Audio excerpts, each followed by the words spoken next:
Welcome aboard Just Jets with your captain, Matt O'Leary. Buckle up and enjoy the ride.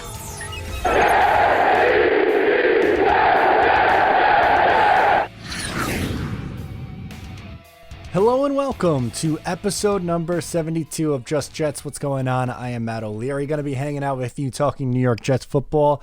We're going to get into the New York Jets using YouTuber reactions for a video. That was sick. Morgan Moses and projecting the offensive line in 2020 and ownership and why that's important on top of your voicemails as always. So a lot to get into today. I'm excited to be here, but before all of that, I need to talk to you guys about Manscaped. Summer's coming. Are you ready to unveil your beach bod? Well, you're in luck. Our friends over at Manscaped just launched their 4th generation performance package, which includes the Lawnmower 4.0. That's right, 4.0. Complement your summer bod with a trim from the leaders in male grooming. The sun is shining and calling your name, fellas. So make sure to join the 2 million men worldwide who trust Manscaped. And get your hot guy summer going by going to manscaped.com using my promo code JETS20 for 20% off and free shipping. One more time, JETS20 for 20% off and free shipping on anything on the site. So check it out. Absolutely worth your while. And come on, let's be honest, guys. You need it for the summer. So let's get into this episode. Again, a lot to get into in this one. So we're going to first talk about Flight 2021. My reaction video was put up. I thought it was a phenomenal documentary and look deep into what the New York Jets did this offseason, what they're going to continue to do going forward, and the direction of this team. And what I liked maybe even more so is just the Jets social team seems to get it, or the marketing or PR, whatever you want to call it. They seem to get it. And they did this promo or reaction video of people talking about the Jets, the Flight 2021, and they used tweets from Jets Twitter, which was awesome. They used reaction videos from people like Jay Gassman was on there, myself, NYJ Today, a few others too. Those are just off the top of my head, which it's just like, that's awesome. That's a great way to connect with your fans. And I mean, not going to lie to you, it was pretty cool seeing a team that you followed since you were 8 years old use a video that you made in a promotion on their social media channels. Like, that's unbelievably cool. So if you haven't checked out Flight 2021, you absolutely should. If you haven't watched my review on that, you should as well. It's really cool behind the scenes look, and kudos to the New York Jets once again for one, giving us that content, which you have to go into it and understand it's being looked at through the team's lens. So it's going to be presented in a positive light. And on top of that, for realizing like, hey, let's play into our crazy fan base and the people who make content for us and promote us for free, and let's show them some love, which is awesome. So really cool on that. Good on them. The second thing what I want to get into is obviously Morgan Moses signed this week. So I had a reaction to that. Obviously, I think it's a really good move. Adds depth to this offensive line because I assume that he is starting. So what I wanted to do was go through what I think the 2021 offensive line is going to look like and the expectations for the offensive line. So we'll start on the left side, work our way over to the right side. So Mekhi Becton will be the starting left tackle going into year 2. As a rookie, I thought that he was almost a Pro Bowl caliber left tackle, and to have that as a rookie is phenomenal. So you would expect him to grow and continue to develop from year 1 into year 2. People are a little bit concerned with the injury, and I get it. Plantar fasciitis, I don't think it's going to be a huge deal. I think he'll be good to go for training camp, but I understand, I guess, why some people are concerned. I will say this, though. They have finally a ton of depth where you don't feel brutal if he has to miss any time. Like Chuma Edoga isn't coming in here and going to be starting games unless something catastrophic goes down for this team. So you would expect an improved Mekhi Becton.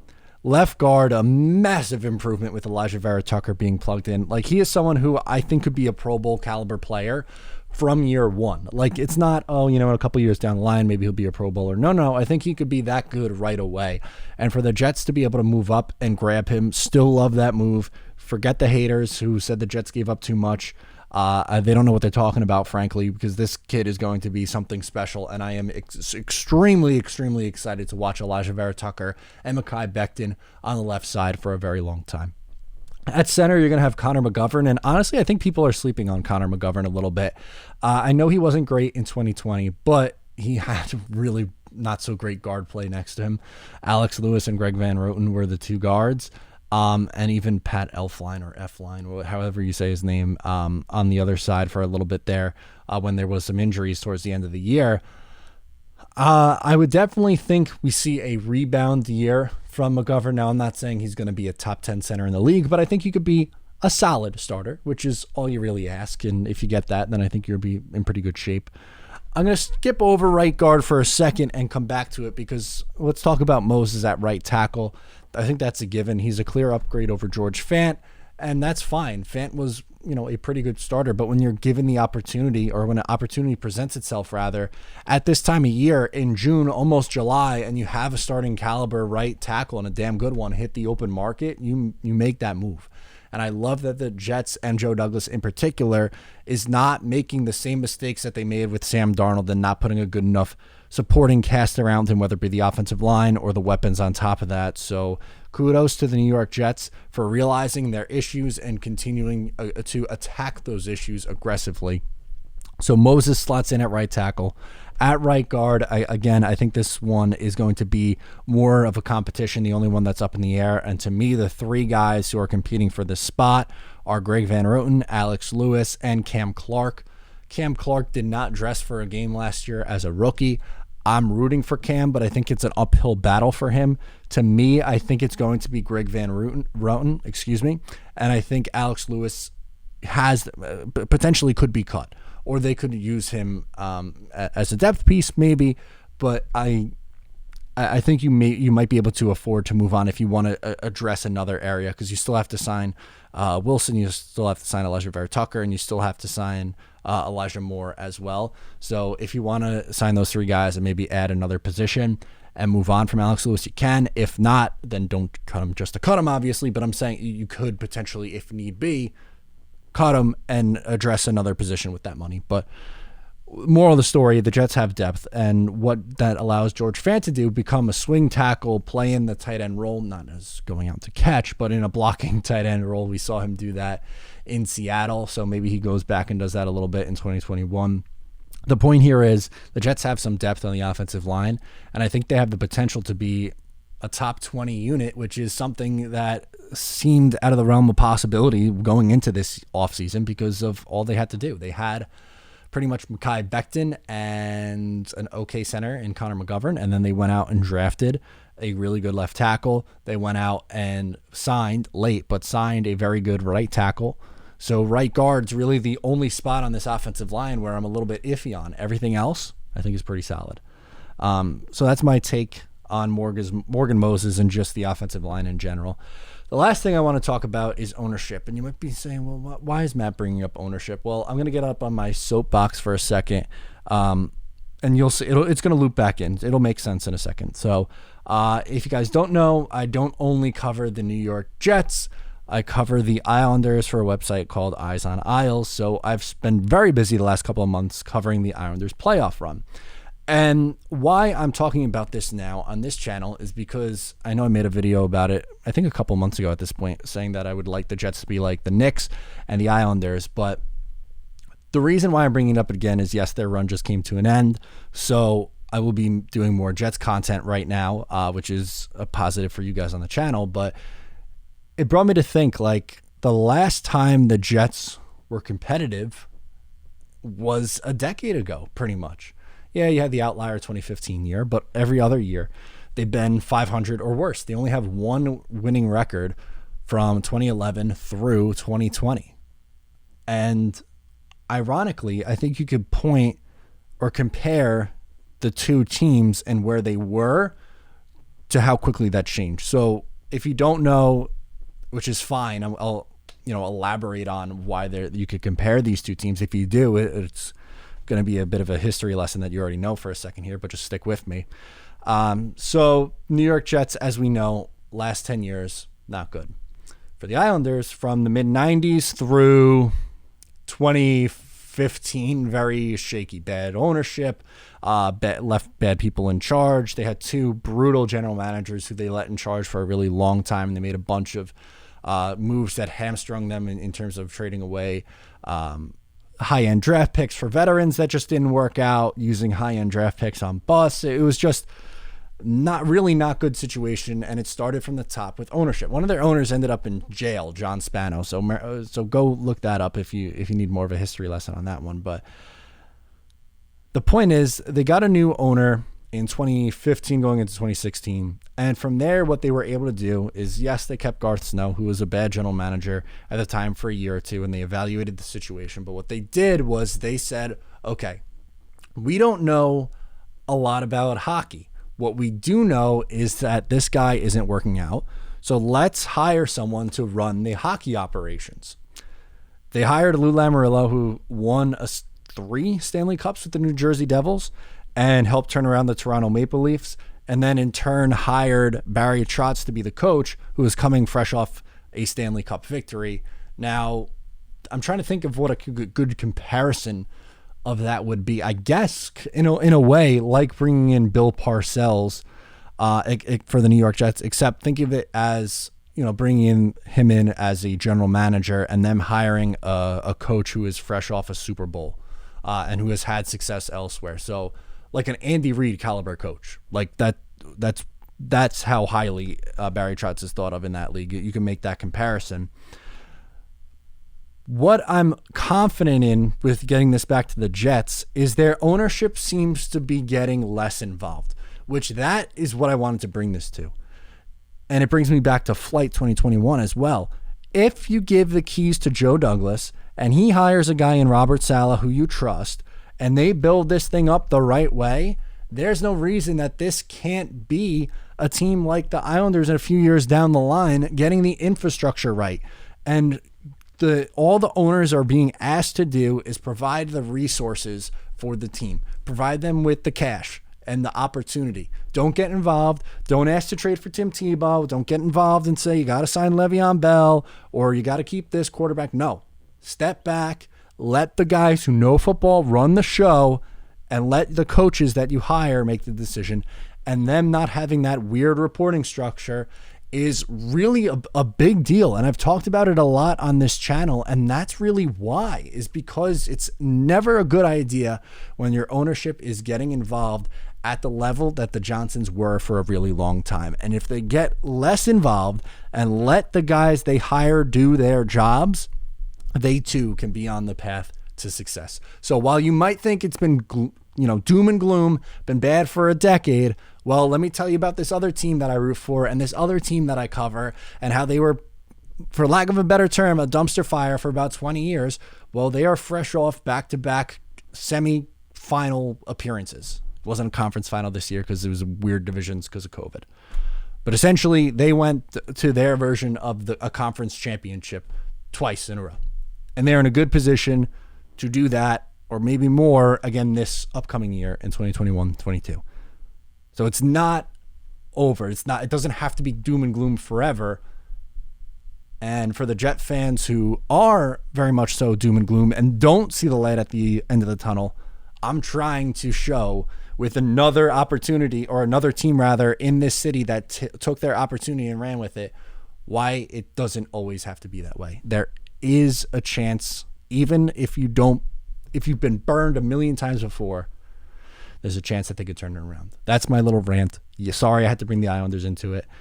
Had to do it. So there you go. Let's get to your voicemails. Tom from Maine is up first. Hi, Matt. This is Tom calling from Maine. I've been looking at the Jets pretty extensively, and what I see is anywhere from a 7 to, say, 9-win team as of this moment. But the one wild card, the one thing that's never really spoken about enough, is special teams. And really, the Jets' special teams has improved pretty vastly. I mean, with the addition of Justin Hardy and some key draft picks as well. My concern is, where do you think the special teams will place, and what kind of difference do you think it makes in the win column? Hope to hear that on your show. Bye. Thank you so much, Tom, for calling in. Good question. I agree that with both the draft and with that signing, I think it should be improved. Their coverage team should be improved. I am still worried about the kicking situation. I don't think they have the kicker on the roster. I hope I'm wrong. Maybe one of these guys has a great training camp and great preseason and proves me wrong and says, okay, I could kick at the NFL level. But that's, to me, the missing piece. I think the punter is fine. I think he takes a step forward in year 2, hopefully. He was okay as a rookie, made some good tackles. But I think in order for the special teams to go from an okay to bottom 2/3 of the league up into the top half of the league, they need to find a better kicker. And that, to me, is the most important part of special teams, the kicking game. That could literally win and lose you games. And unfortunately, or fortunately, depending on how you look at it over the last 2 years, they have done that. Week 1, 2019 against Buffalo. They lost that game because of special teams. They did. So it's as simple as that. It's a huge deal, Tom. And I think they're trending in the right direction. Just got to figure out kicker, man. This is brutal. Next up is Zach. He's calling from New Jersey, and he wants to talk about Joe Douglas. Hey, Matt. It's Zach from New Jersey. What up, dude? Yeah, I'm just calling really to kind of commend, I guess, Joe Douglas for, really building the team like it's a Madden franchise mode, at least the way I play. Just strip the team down, go by youth, and, just let them all fight for a spot, So you got to really love where he's going with that. The only downside of that is now I have no jerseys of any players that are currently on the Jets, and I don't know what to get. Too. I have some really bad history with Jets jerseys. I got a Calvin Pryor jersey, a Geno Smith, a Mark Sanchez. I almost got a Darnold one, and I didn't. I almost got a Le'Veon Bell. It was very close to getting a Le'Veon Bell one. I got both. Thankfully didn't. But you can understand my hesitation. Oh, yeah. Going and deciding who to get next. My last jersey was Jamal Adams. I thought that was as much of a lock as it could be. Of course, things change, and you live and you learn. So now, kind of stuck here. I don't want to get a Zach Wilson jersey because I feel if I do that, he'll suck. So I understand. Right now, I'm at crossroads here. I don't know if maybe a Mekhi Becton, a Q jersey. I mean, that Elijah Moore, I'm huge on him, so I think that would look real nice too. I don't know. I'm wondering if you were planning on getting any jerseys, if you kind of believe in like a voodoo of some kind. Oh, I got the voodoo. Buying jerseys prematurely or whatnot. Regardless, love the show, man. Keep it up. Go Jets. Unfortunately, that's the thing when it comes to getting jerseys. You just never know. I like the Elijah Moore one, though. I understand not wanting to go with Zach Wilson. I haven't bought a jersey for that exact reason because I don't want to ruin it because I've had terrible luck. But I'm really itching for a Wilson jersey because he was my guy through the whole process. I would say Elijah Moore. That would be my advice to you. So take that as you will because I haven't had much luck with it either. So totally up to you, my friend. Let's go to Nick, who is up next. He's calling from New Jersey. He wants to talk about the defense a little bit. Hey, Matt O'Leary. I hope everything's going well. My name's Nick. I'm from New Jersey, and I'm just calling in to talk about a little bit of defense and maybe some copycats around the league. You know how we know this is a copycat league. So you look at what Seattle did. Everyone wanted to boost their secondaries. Okay. So the way I see this team is that it's a very hybrid-like team. We're not looking to copy any other team in the league. The way I see it is that, yes, our corners are young, very thin, but they boosted their linebackers and safeties. We got a slot corner, Michael Carter, and that's also a safety hybrid, so I think you're going to see a league high in safety snaps. Let's see how these players are portrayed on the depth chart, but I really do see them deploying probably the most safeties. I don't think if Michael Carter's a safety, you'll see no more than 2 corners, I think, on the field.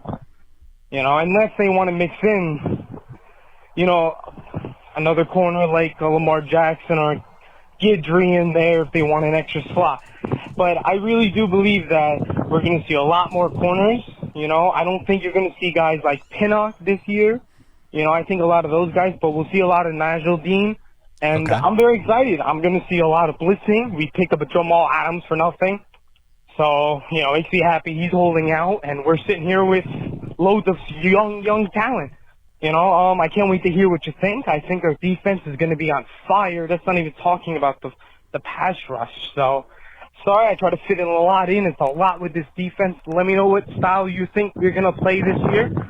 And go Jets. Yeah, I think you're right in terms of they're letting some of the younger guys go in the secondary, which is fine. I really like the idea of them using their pass rush for success, because that's so anti what the Jets have done for a long time. I mean, even the last time the Jets had a really, really, really good defense, it was the secondary, it was the corners, it was Revis, it was Cromartie. So this time it's not going to be built that way. It's going to be the pass rushers who it's their job to get home.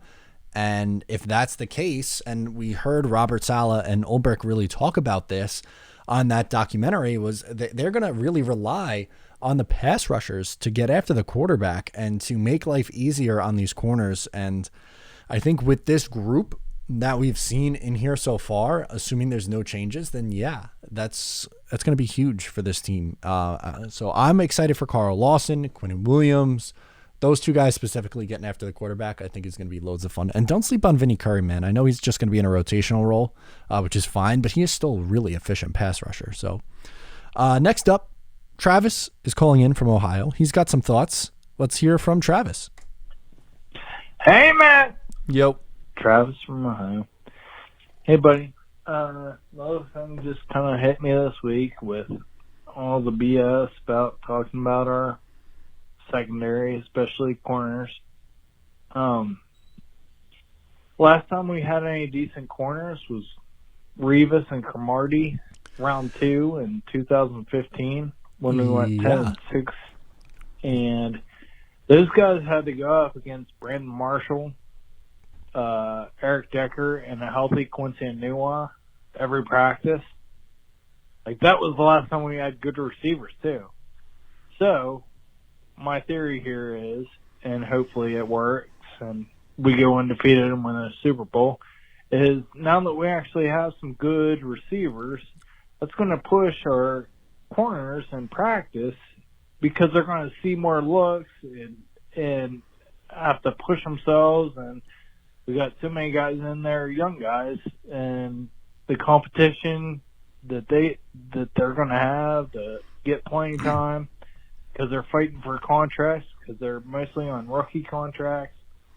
So, and of course, the front line is their best friend. I mean, and it's pretty deep, and I think Robert Saleh is going to rotate it around and keep those guys fresh.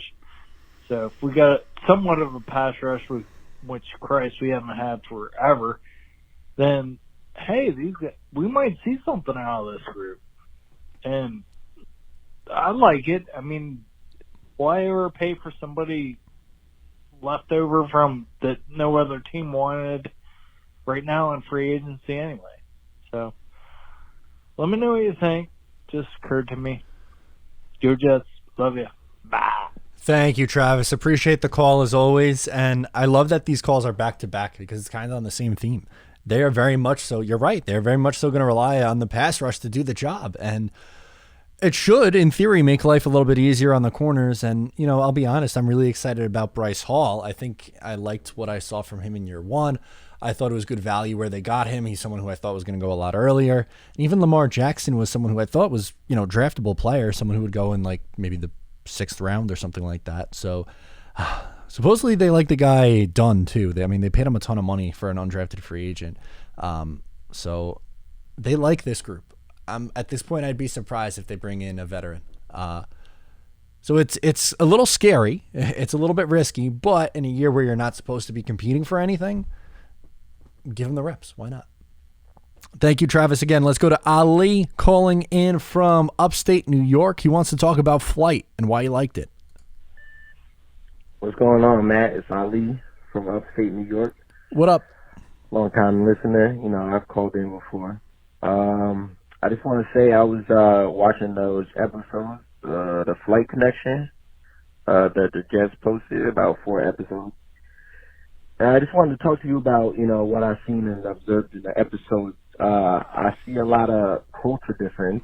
Agree. I like how we get to watch their mindset, you know, or what they were thinking, what they were going through, you know, their connections, their communication together, talking about individual players, what their goals is. You know, I like where they're going in this direction with the front office. You know, honestly, I haven't been this excited since, you know, maybe Herm Edwards, Santana Moss, Curtis Martin ever. You know, I think we got a real good young group of cultured guys that are coming in, and I really like what they're doing on offense. I mean, I can't remember the last time we took this many picks on offense in the draft. It's true, it's crazy, especially early. When we drafted Sam Darnold, the next pick was, I think, a defensive tackle, Nathan Shepard. And Yes. it's just great that I'm happy that you know, things are trending in the right way. You know, I wanted to sit back and observe before I bombarded you with my opinions. But, no, you're good. You know how long I've been a Jets fan, and I'm happy. You know, to see that we're finally going in the right direction. You know, I'm not saying that it's gonna be immediate. You know, we're gonna have our struggles, but I believe in Joe D. You know, and Robert Saleh. That boy, man, it's gonna be great. You know, I can't wait to see this season. You know, it's gonna be full of ups and downs, but what I've seen so far, we've got a lot of young talent. You know what I'm saying? And we're gonna surprise people. Mark my words, we are gonna surprise some people. Love it. All right, bro. Take care. Have a good one, my dude. Thank you so much for calling in. I'm with you. I thought Flight was tremendous. I love the behind-the-scenes look. I'm excited about LaFleur. Ulbrich seems like a cool dude too, but when you're as bad on offense as you have been, for a long time, it's hard for me not to skew a little bit more towards the offense. You have a rookie quarterback. You can have a rookie running back with a big role. You're going to have a rookie wide receiver with a big role. It's hard not to get excited about this offense, which is very different from last year because they were atrocious offensively. It was nice to have Mekhi Becton and a little bit from Denzel Mims here and there. But what else were you rooting for on offense? After after like the fifth bad Sam game in a row, it was over. You knew it was over at that point, and then he got hurt, and he came back and wasn't playing well. It stunk. It really did. But no more do you have to worry about Joe Flacco handing off to Frank Gore in the A-gap. Oh, my God. How did we live through that, Jets fans? I don't know. I'm with you, dude. I get the excitement. I'm right there with you. Ben's up next. He wants to talk about the head coaching article from CBS. He's bummed out about it. He doesn't like it either. Let's get into it. What's up, Matt? It's Ben from Jersey. What up? I know you dropped a video on this earlier, but I just want to give my thoughts on this BS article.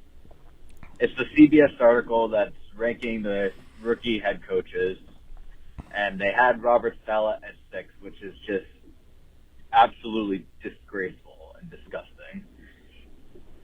So they start off by saying Woody Johnson is back with the first press conference, and it's already a circus.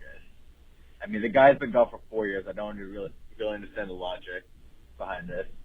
Then he goes on to talk about goes on to talk about how the stud left tackle and Mekhi Becton hasn't been able to do anything this offseason because of the injury.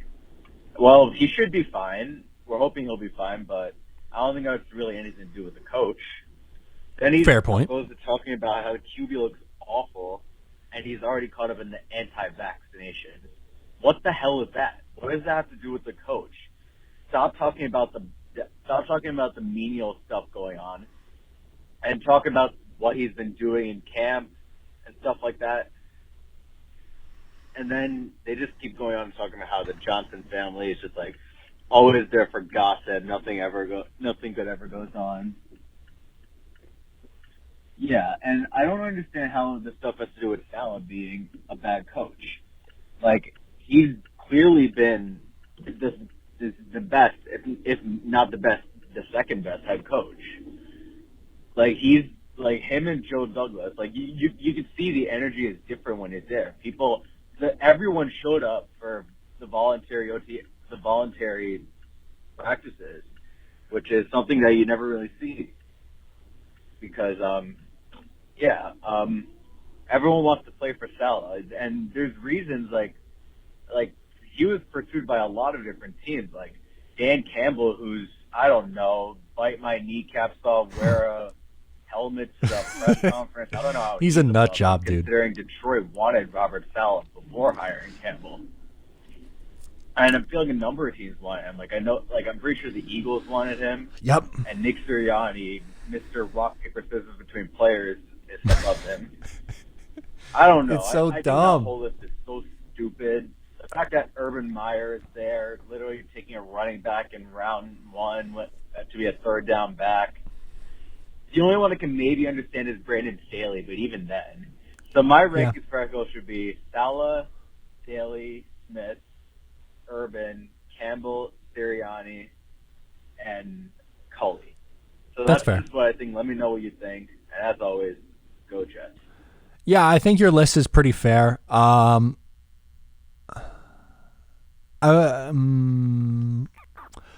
might go Smith 2 and Staley like 3 or 4, but that's nitpicky at that point. But I'm with you on Campbell should be the second to last. Sirianni should be third to last. Urban should be, I guess, 4. How many is there? 6? Yeah. Yeah, I think that then yeah, we're pretty much on the same page on that.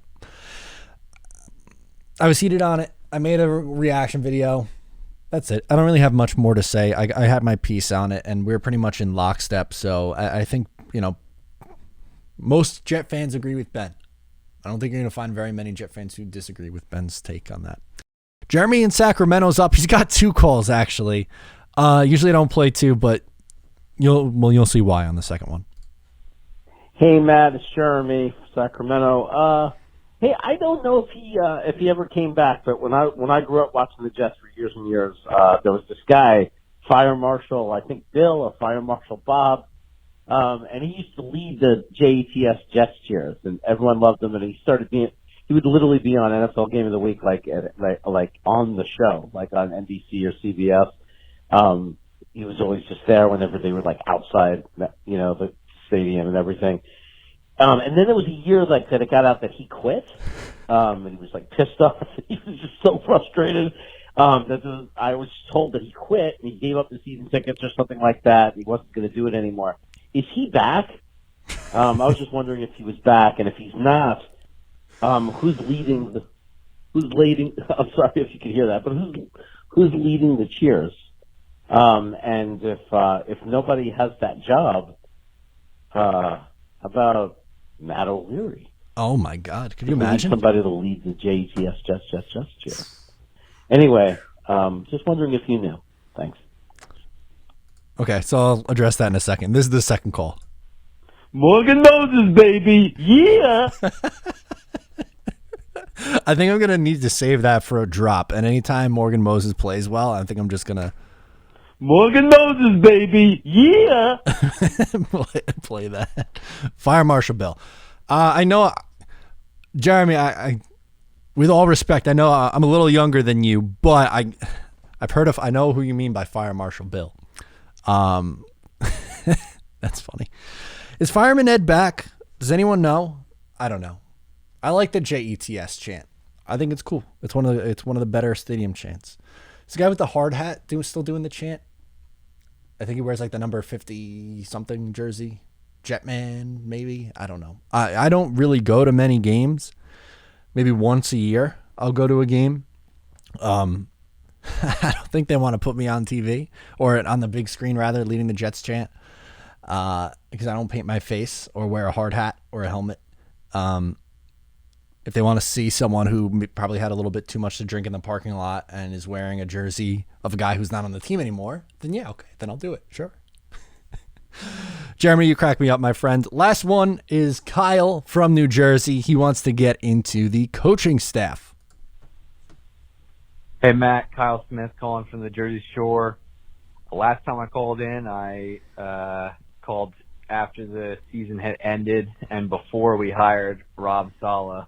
Okay. And I just want to say what a crazy last few months has been. And my concerns back then were mostly around hiring a new coaching staff with more character and more accountability, specifically around managing the health and injury history of our players, and also, continuing to have good drafts. And I feel a lot more confident about those things. I wanted to get your take on how you feel around your confidence of this new coaching staff to manage player health and injuries, different from the coaching staffs of the past. And I also am curious to hear what you think about the strength of our special teams players, including our kicking and punting team, and getting points after touchdowns and field goals this season, and whether or not that's going to continue to be a weak spot for us. Love to hear your comments. Go Jets. Thanks again. Appreciate it. Thank you so much, Kyle. So just quickly on the special teams, then we'll get into the coaching staff. I like the guys like Nasruddin's going to play on special teams. Jamie and Sherwood's going to play on specials. Their coverage team should be much better. Punter should continue to get better. Kicking situation, don't love. So I think that's still an issue on this team. I like the coaching staff. With Robert Saleh, he's someone who has a ton of experience, not as a head coach, as we know, but worked his way up, linebackers coach, defensive coordinator, a players coach, someone that players respect around the league, which is a big change. I don't think many players around the league respected Adam Gase, Greg Williams, and Dowell Loggins. Like going from that trio to Robert Saleh, LaFleur, and Ulbrich is a big difference. It is. And Ulbrich and Saleh align ideology-wise. And you know that obviously LaFleur really likes Saleh because he wanted to come with them. That was made abundantly clear because every single time that Saleh got off the phone, he was calling LaFleur. Again, going back to Flight 2021, this was brought up on the documentary, and he was most hyped about the Jets job, and he's coming with them. I'm excited about this group. And it can't get much worse managing injuries because Adam Gase did a brutal job with that. And Greg Williams did a brutal job with that. So it could only get better. Can we forget the Adam Gase era? Can we forget the 2-14 era? Can we forget the Sam Darnold, Jamal Adams era? This is the Zach Wilson, Robert Saleh, Joe Douglas era. Let's go. This is a perfect way to end episode number 72. I'm hyped about this New York Jets season. I think you should be as well. Don't forget to subscribe wherever you are listening to the show, whether it be on YouTube, really appreciate it, or on podcast form. Enter to win a Zach Wilson jersey or a Manscaped package. I'm giving away 2 Manscaped packages and a Zach Wilson jersey when this channel reaches 10K. We are at 955 as of yesterday, or as of recording this yesterday. So we'll see how we do there. Once I hit 10K, giving it away. So make sure to enter to win. You should know by now how to do that. Thank you for following along. Really appreciate all the love and support. I'm Matt O'Leary, and I will talk to you next time.